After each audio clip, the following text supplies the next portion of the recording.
What's up guys, Mikas here for the EDM Sessions. This is episode 81 and we continue in this mini-series between episode 80 and 89, which is 10 episodes by the way, which we will master some tracks. Those tracks have been created in the previous episodes of the show, so if you like the track you can go back. This one there's 2 episodes.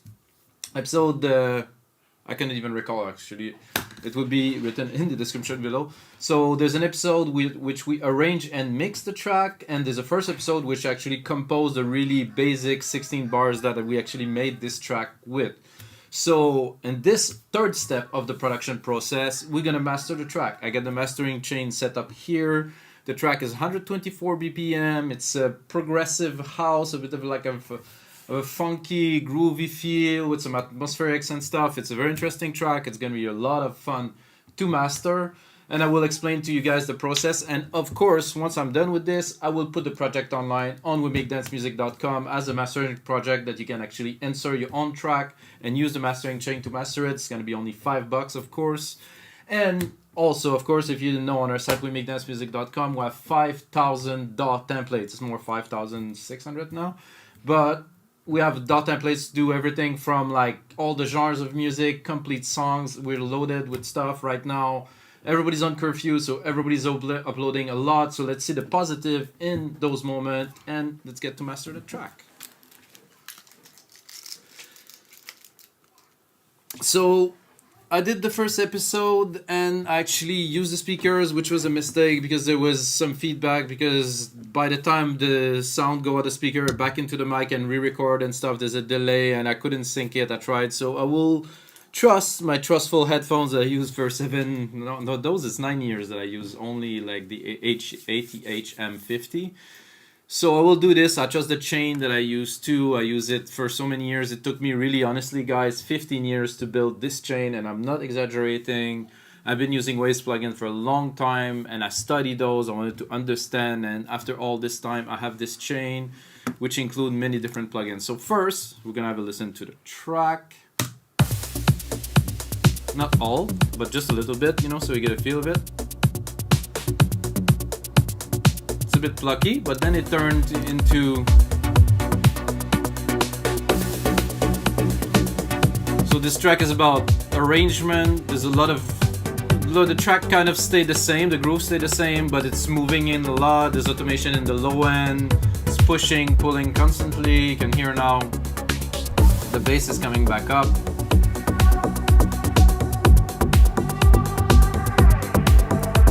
Gonna move on a bit further.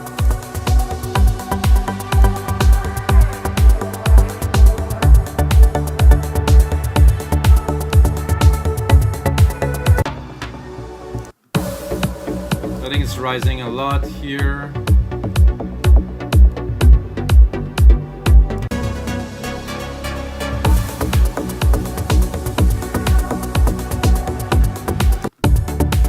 So that's the track. We're gonna have a chance to listen to it a little bit more at the end. Once I'm gonna be done, I'm gonna let it play in almost in its entirety.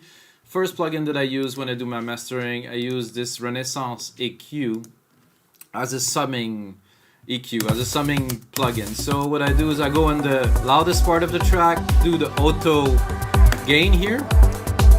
So I put it here. So if I'm still clipping, that means that there's some space. So I want to raise the volume as much as I can, you know, so I'm able to get the most out of it. And I have a very, very small low end cut here. If I have some major thing to do in the track, like, which is not the case because it is my track, of course, that I mix, that I know, then I would do some first phase of equalization here into the track. If you master track for other people, or you listen to your track and like to have more highs, you want to do changes, this is a very good EQ to do so. It's really subtle. It doesn't really affect the frequency so much. It's more like a small boost. Then going straight up into this VEQ4. Why am I using another EQ, you're gonna ask? Is because this simulates the analog circuitry of very old EQs, and it had somehow some distortion, and it works. It just, for me, this is it. That's all that I need is this, and of course I do another gain staging here. If I can raise the volume a little bit, boost the low end a very small amount, but just a tiny bit to give it a little bit more presence. That's it. Of course, I check again. If I can boost it, I do. If I'm clipping, see now it's clipping like a very small amount, let's be honest. But I want everything to be clean in the chain, so I'm gonna start with the track again. And then I have a linear EQ here, which I will again not use for the purpose of this session, but if I would need to do some very precise equalization, this is a really good place. Yeah, and that's it. So you see the stereo, you see you can really do changes. Let's see that I like some more mid-lows here. Give more presence to the track a little bit, which personally I do only equalizing, or if you want some bit of more brightness, let's put some brightness just for fun, just for the sake of adding a little bit of brightness above 8500K. Tiny bit with, without. This is a very good EQ. Then we're going into a limiter. So this first limiter is just to take the top peak off in case you have some top peaks. See, most of the track is clean, but in the part where we will have some peaks, it will take them off. So we're gonna be able to have a better compression through the track, because limiting and compression is not exactly the same thing. Compression work in a way, limiting work in a completely different way. So this, take off the peak, minus 2 dB of reduction, not so much, it's barely has some attenuation in this part, so you know. And then we're going into a LINMB. Oh, first we're gonna check here, make sure we're not clipping. We're going into a LINMB. Okay, this first LINMB, because we're actually gonna use two, is gonna gently, but with a really open way to do the multiband compression. So what this plugin does is it correlate the bands, so it's never only affecting one thing. So to me, make everything super clean and seamless. So with, without.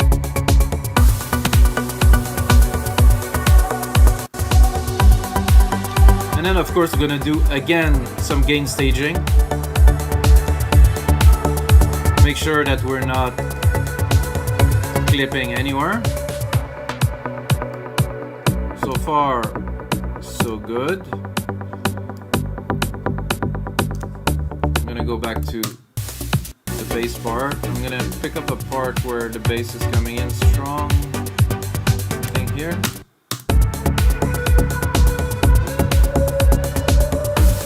This is a bit much for me, so I don't want to go heavy.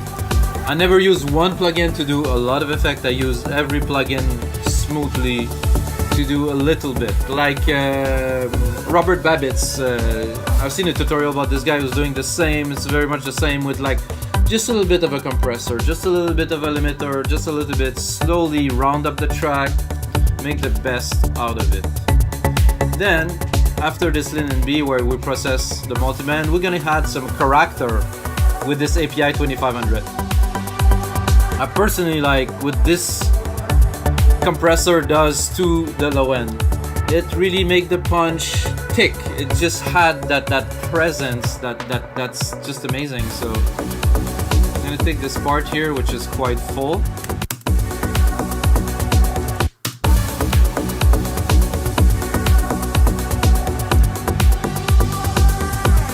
And again, we're gonna look at our summing, where we at sound wise. So we're still at -2, so we're not really peaking until the very end of this stage, which would be the L316. With the L316 we will finish the maximizing. See here, I got another 2 dB of reduction, slowly getting into, I'm still at, you know, -15 LUFS. Still lots of room to master for iTunes and Spotify. iTunes is more demanding, Spotify a bit less.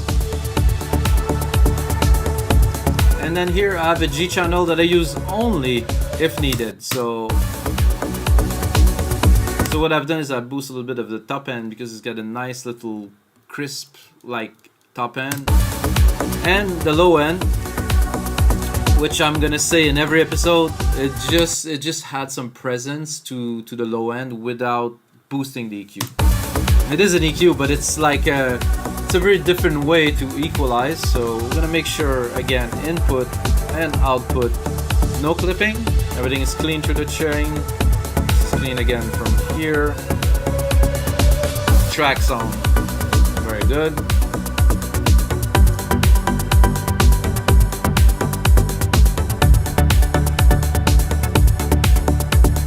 We're gonna continue with a center. So this center, I'd like to say that it gives the illusion of loudness. So I'm gonna reduce my master a little bit here because it's a bit loud.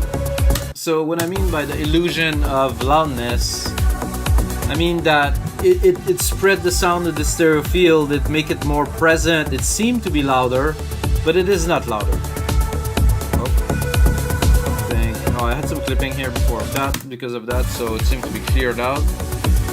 So, like I said, this, and then right after some saturation and a compressor would expand the sound a lot, and then this compressor is going to be an SSL comp, and I will just glue it together with a compressor. So I just go expand, and then just tighten it. So this is my process. Like I said, this is my mastering chain. This is the way I do mastering. I get a lot of satisfied customers, and I sold of this original mastering chain on We Make Dance Music. I think I'm at 800 copies sold, including actually very, very experienced producers that have labels that use this mastering chain to master their content for the label. So pretty proud of it. This is nice. Okay, I think we have a little bit of a clipping here, so I'll go and I'll reduce the input a little bit. Again, to make sure there's absolutely no clipping. Even knowing that in a chain like this, we can allow the plugins to clip like probably 10 dB without any artifacts or distortion, but you know, we don't want to do that. We want to stay correct just in case. So now we're gonna go with a tape saturator. Like I said, I do not always use it, so we're gonna test it. If it works, we're gonna use it. If not, we're not gonna use it.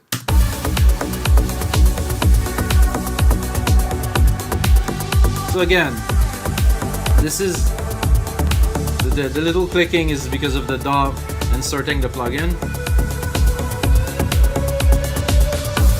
So this worked very well. Again, like the center, like the G channel that we use, this just adds some character to the track. It had like a very minimal amount of distortion.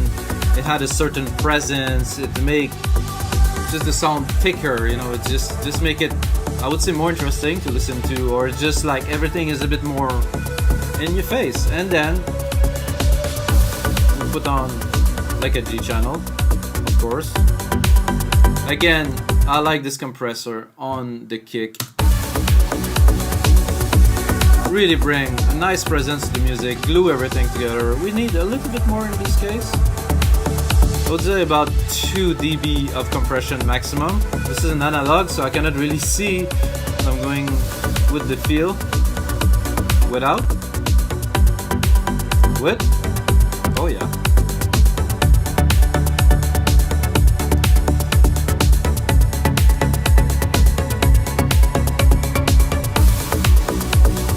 And then after that, we're going with another LINMB. So after we compress all of this, then we're gonna really equalize everything. When I said noise and character, you can see here the noise level is there. I mean, there is some of those plugins that are actually intentionally creating some noise, which is fine because noise is also good. So we put an upto mastering to complete this just before the final stage of maximization. So this is to tighten everything. So this is necessary, maybe not. To me, I like to have everything very tight and like in a very, I wouldn't say narrow bandwidth because the dynamic is still there, but it's contained. It feels like a well done sandwich. So let's listen. We already have a good sound stick. I will not alter the sound of the master track for you guys so you can really hear the results step by step. The only thing that I will do is I will put my voice over. I mean, I will sidechain my voice so when I speak you can hear it. Then let's turn on this baby. So the level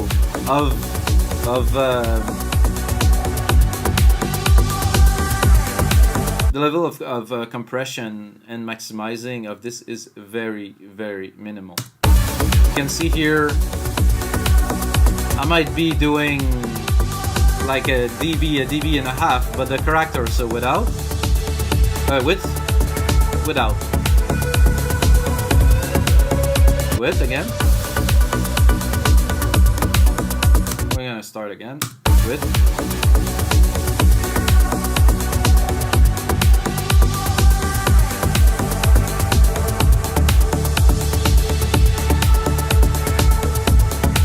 What, minus 13 dB here, so we have again some room to play with. So you can see this one how open and quick does it affect, while this one is slow. It just take it and it just make it nice and chuggy. Oh, make sure we're not clipping again.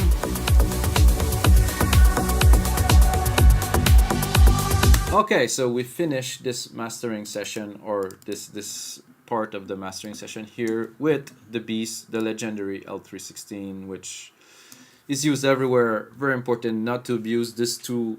The first part that would be affected negatively if you overdo maximizing is the low end. The low end would be like, it will lose all of its energy, you know, sadly, and you don't want that because we're doing dance music. So this is the low end. This is very, very important. So how to use this plugin? Simply turn it on, put on this arrow here, and then when it starts sounding like crap, you're too far. Like this, you're way too far. So I would say we want to get, if we look at the LUFS here, we want to get about 5. I would go probably 4 dB of maximizing at the most. So at the highest peak I would get 4 dB. Most of the time I will not touch or barely. So that's it, guys. After this one, with this loudness, I mean it is loud, I have to lower my headphones. So we're again, we could do a tiny bit more, just to achieve minus 10 LUFS at the highest point, at the highest peaks again. See, it's not affecting so much. So here, I'm touching it, but not so much. So this is the preferred loudness, the LUFS for iTunes right now. That's what they want. They don't want all the music to be boosted because they know people listen to it in their headphones, and it's bad, it's too loud, it just doesn't have dynamics. It's not a good idea. So this is a little bit more technical with maximizing, while the rest is more feeling and instinctive. You still need some loudness, because if you don't have this loudness, you're not going to compare to other tracks, and people listen to your music compared to another track, and then you will not shine, you know. So this is sadly necessary. I personally think that the way this mastering chain is, we do not damage, but we only improve the audio. So let's have a listen.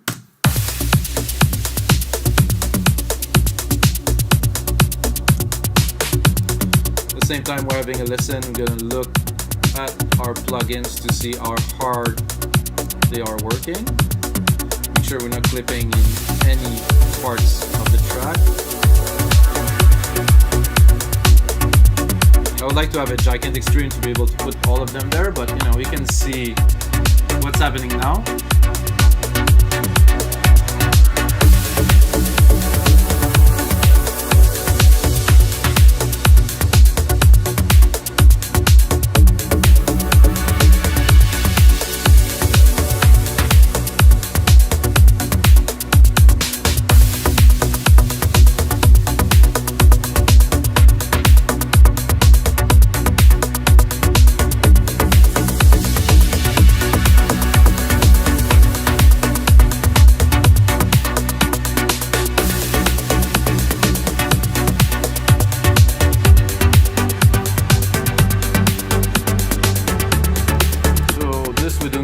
Don't need to check because it won't clip, because it cannot clip.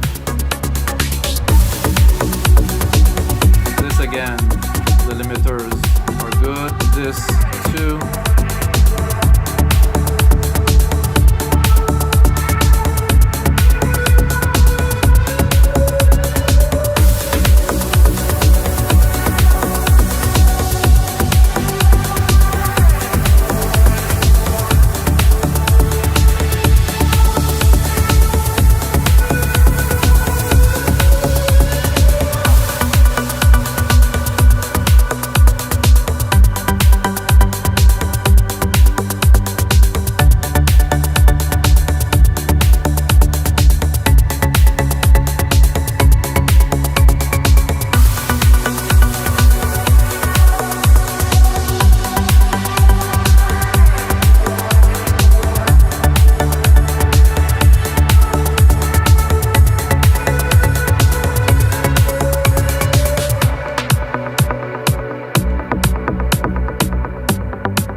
aware that some mastering engineer do master the breakdown separately to the track. I think this is ridiculous, but you know, some people do things they think appropriate. If they think it's appropriate to work for them, great. Personally, I like to have a continuous feel, and I would not master a different part with the different settings. It would be just vain. So yeah, so you know, so I know some people do that.